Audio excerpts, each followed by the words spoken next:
금강동에서 태어났고요. 초등학교 교사이셨던 아버지 덕분에 초등학교를 3군데나 다녔습니다. 그래서 중앙초등학교, 여산초등학교, 동산초등학교로 졸업을 했고요. 남성중학교 졸업하고 나서 제가 소위 얘기하는 뺑뺑이 일기입니다. 그래서 처음으로 뺑뺑이로 그 이리고등학교를 졸업을 했습니다. 연세대학교 경제학과에 83년도에 입학을 했는데요. 불과 대학 입학 한 달 만에 학생운동을 하지 않을 수 없는 그런 상황에 있었습니다. 그래서 그때부터 이제 학생운동을 시작해서 노동운동도 하고 또 시민운동도 하고 2002년도에 처음에 정당에 참여하게 됐는데요. 정당 참여한 계기는 이제 노무현 대통령 때문에 정당에 참여를 하게 됐고, 정치가 바뀌지 않고서는 세상이 바뀌지 않는다. 이렇게 해서 지금까지 정당인으로 살고 있습니다. 33년 만에 처음 고향으로 돌아와서 4월 총선에 출마를 했었습니다. 짧은 시간 뛰면서 많은 분들이 저에게 여쭤봤던 건 뭐 때문에 내려와서 이제 그 총선에 출마했냐, 너무 늦게 내려온 거 아니냐, 이렇게 말씀하셨는데 지금부터 시작입니다. 앞으로 고향에서 고향의 변화와 발전을 위해서 또 이걸 통해서 국가의 어떤 발전을 바란다는 차원에서 시작입니다. 이렇게 말씀을 드렸습니다.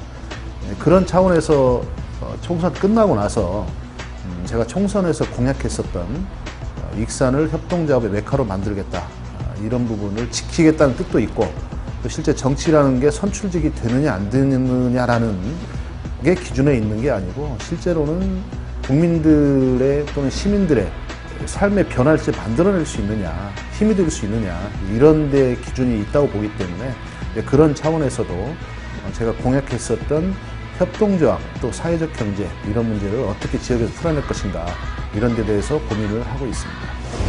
중요한 것은 이 정치가 엘리트들의 권력 욕구의 대상으로 머물러서는 안 된다는 겁니다.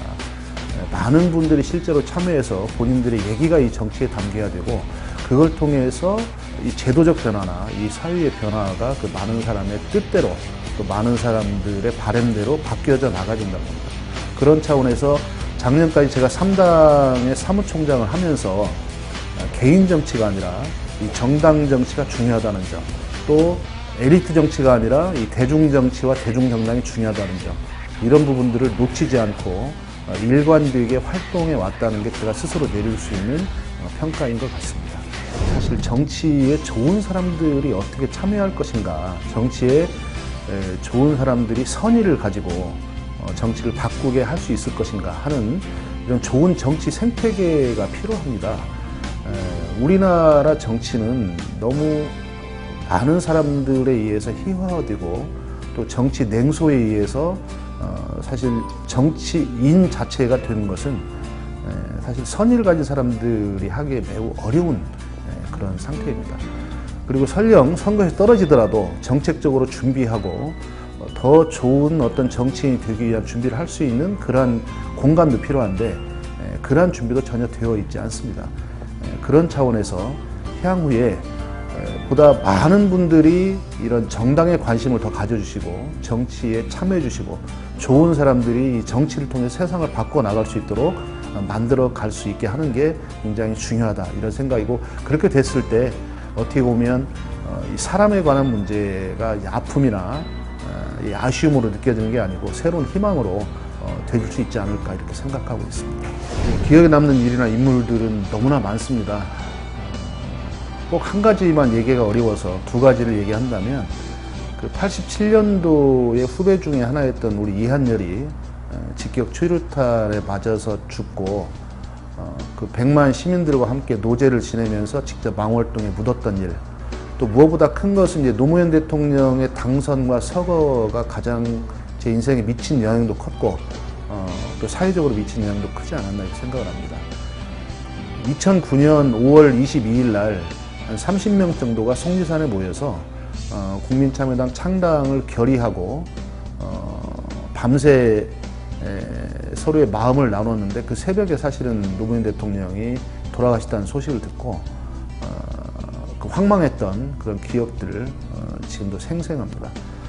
어찌 보면 이제 인물을 꼽으라고 한다면 역시 정치에 참여하게 된 동기로서도 그렇고 현재 우리 정치 사적으로도 그렇고 우리 시대적 과제를 온몸으로 실현하려고 노력했던 그런 노무현 대통령을 꼽을 수밖에 없을 것 같습니다.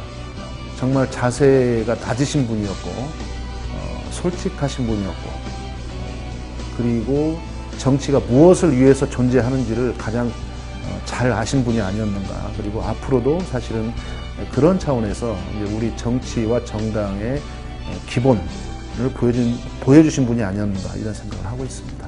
저는 어려울 때는 신영복 선생님을 생각을 합니다. 사실 신영복 선생님은 제 스승이신데요.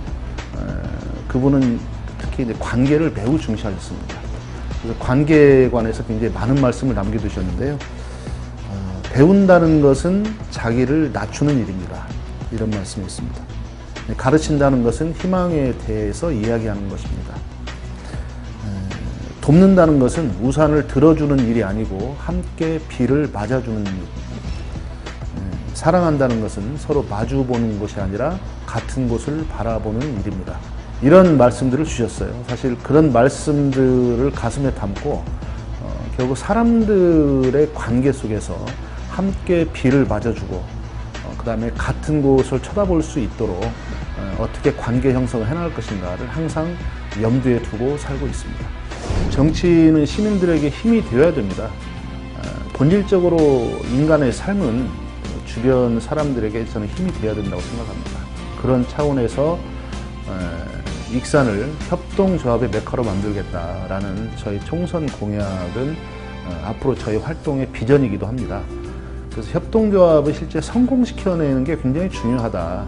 한 10,000개 정도의 협동조합이 되어 있지만 사실 경제적 성공과 사회적 성공을 함께 만들어가고 있는 그런 성공 모델은 많지 않습니다.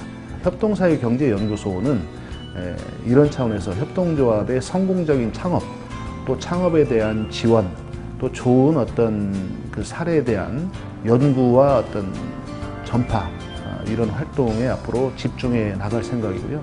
이 따뜻한 어떤 사람들이 살아가는 지역이다, 이런 인식이 널리 좀 퍼졌으면 좋겠다는 희망을 가지고 있습니다.